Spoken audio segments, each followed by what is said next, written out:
মাত্র ১৭ বছরের প্রিয়াঙ্কা সরকার আর ২৪ বছরের রাহুল অরুণোদয় ব্যানার্জি, এই দুটো নামই তখন নতুন। কিন্তু ২০০৮ সালে মুক্তি পাওয়া চিরদিনই তুমি যে আমারের মাধ্যমে এক লাফে দর্শকের হৃদয়ে জায়গা করে নেন তারা। ছবির পরিচালক রাজ চক্রবর্তীর জন্যেও এটি ছিল বড় ব্রেক। সিনেমা হিট, জনপ্রিয়তা তুঙ্গে, সবকিছু যেন স্বপ্নের মতো চলছিল। কিন্তু এই সাফল্যের আড়ালেই তৈরি হচ্ছিল এক অন্ধকার অধ্যায়। ছবি মুক্তির কিছুদিন পরই এক সাক্ষাৎকারে রাজের মন্তব্য শোরগোল ফেলে দেয়। তিনি নাকি বলেছিলেন, রাহুলের মতো খারাপ মানুষ হয় না, ওকে সুযোগ দিয়ে আমি লজ্জিত।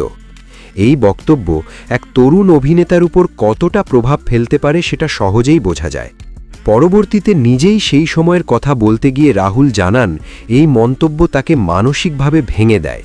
এমনকি তিনি নিজেকে সুশান্ত সিং রাজপুতের সঙ্গে তুলনা করে বলেন, পরিবার পাশে না থাকলে হয়তো তার পরিণতিও অন্যরকম হতে পারত। রাহুলের অভিযোগ ছিল, শুধু কাজের সুযোগ না দেওয়া নয়, তাকে এবং তার ব্যক্তিগত জীবন নিয়েও নানা নেতিবাচক কথা বলা হয়েছিল।